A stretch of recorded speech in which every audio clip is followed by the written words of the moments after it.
Hi guys, today we will be making another journal cover.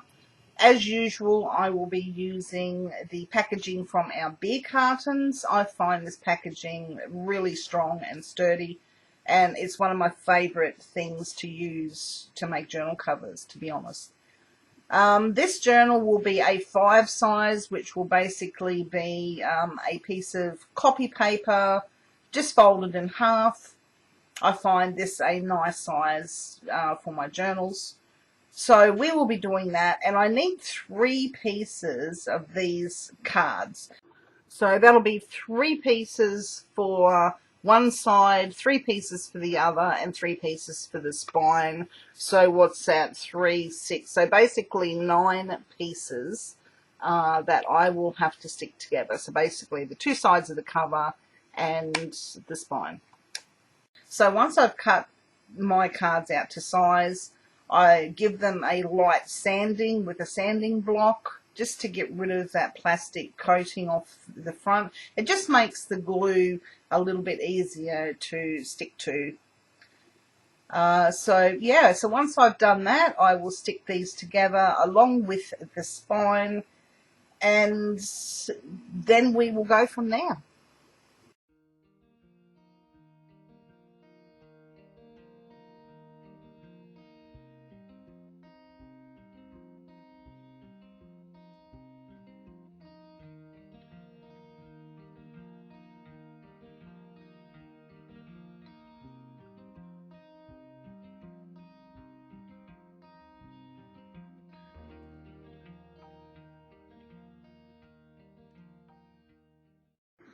To stick these together, I will be using a very, very strong PVA glue called Gorilla Glue. I get this from our local hardware shop.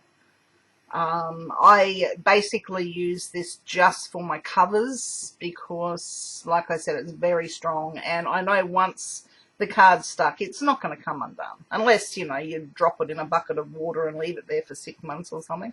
But just regular wear and tear on turning pages and handling your journal, the card is not going to come undone while using this glue.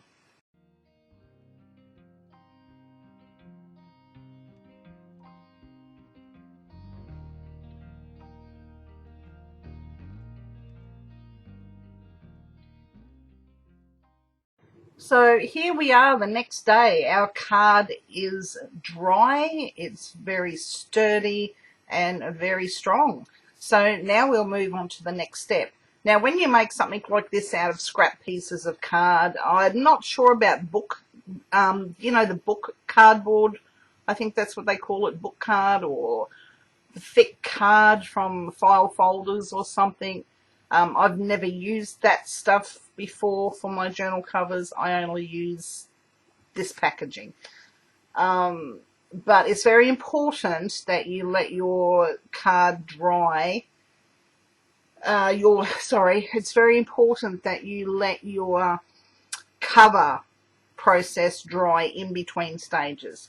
Otherwise, it'll just be one soggy mess. So here we are the next day.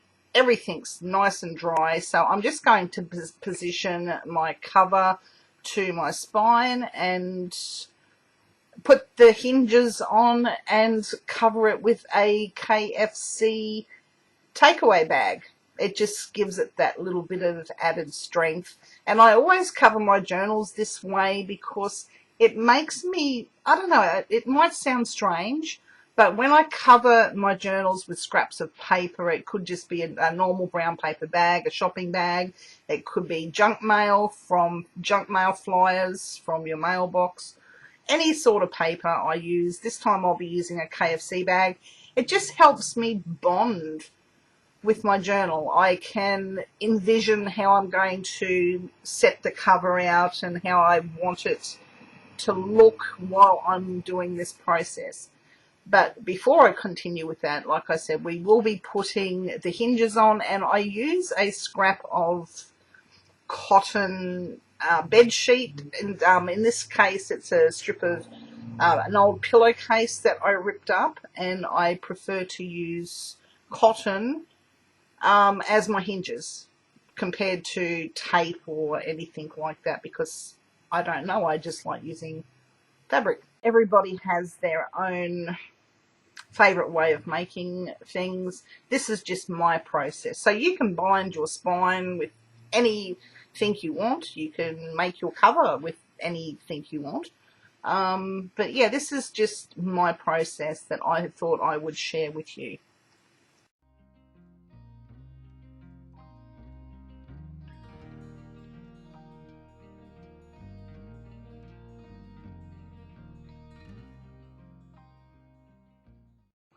I'm just going to stick just lightly some of this tape. It's the stuff that you use on bandages from the chemist or the pharmacy. It's a very thin paper tape, and I just lightly hold my pieces in place. It just makes it easier to put the fabric on without the cover and the spine moving.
And once again, I will be using Gorilla Glue to stick this fabric down. Like I said, it's a strong, very strong tacky PVA glue, and the fabric's not going to go anywhere. So I'll use this to stick the fabric down, and once that's done and dry, then we will proceed to cover the whole thing with a KFC takeaway bag.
I'm going to cut this takeaway bag into strips and then into smaller pieces.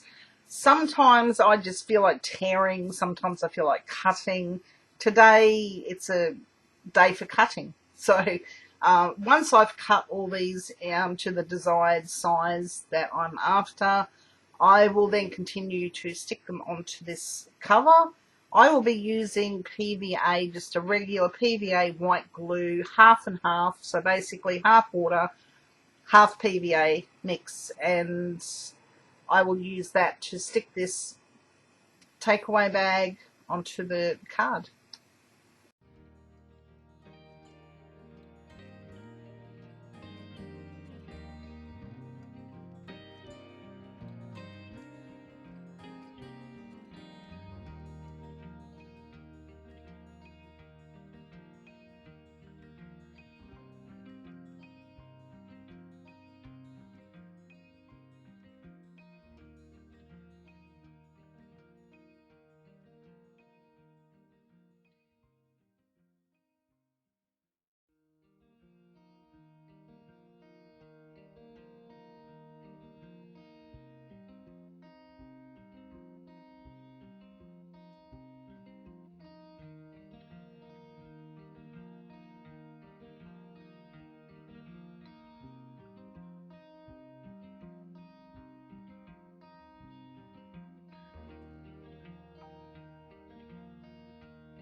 So once I've covered one side of this cover with this takeaway bag, I will let that dry before I turn it over and do the other side.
Okay, now here we are the next day. This is fully dry, it's nice and hard, nice and sturdy. So I have decided to use some of my embossed paper bags that I make. I've decided to use some of those on the cover of this. So I'm going to cut them to size in various sizes and pieces, and try and layer them on the front cover as well as the spine and the back. Now these ones here have been embossed with the logos and the the bag design on them, but that doesn't bother me because it's only going to be painted over. So yeah, once I've put all this down, I will be painting the entire cover. So yeah, so I hope you're enjoying the process so far. I'm going to now proceed to make up some form of design on the front, and hopefully it turns out nice.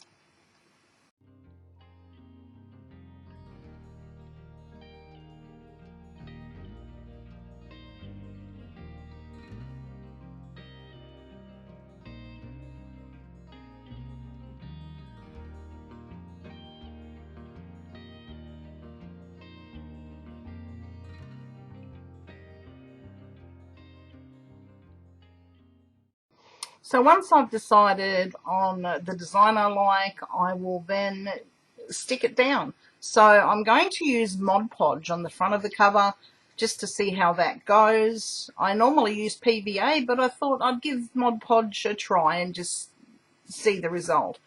To be honest, I wasn't overly impressed because I know everybody has Mod Podge, so I thought I'd try that first. Well, I know most people have Mod Podge. Let me just rephrase that. Yeah, I wasn't overly impressed with the Mod Podge, to be honest. So I think I will stick to using my Old Faithful PVA and water mix to stick the rest of the cover down. It dries hard, and I'm happy with the results from the PVA. Mod Podge, not so much.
Here we are the next day. Everything is dry and ready for its first coat.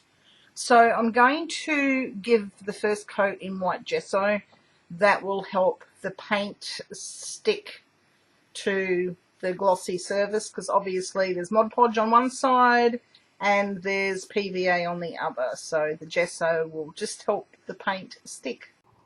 I will actually give it 2 coats of gesso, so once this first coat is fully dry, I will go ahead and give it the second coat, wait for that to fully dry, and then we will move on to the next process.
So here we are giving it the second coat of gesso.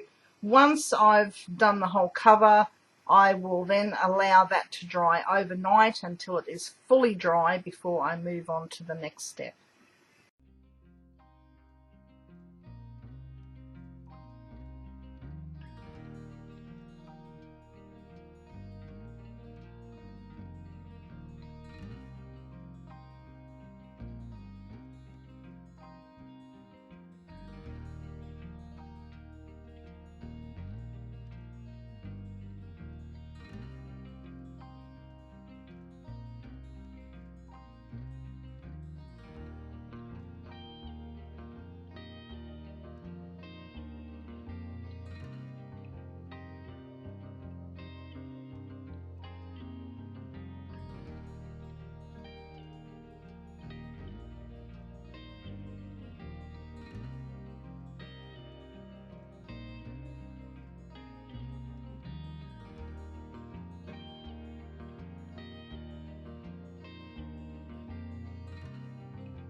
And this is where I might leave it, guys, because otherwise the video is going to be hours long. I've already cut down hours and hours and hours down to 30 minutes.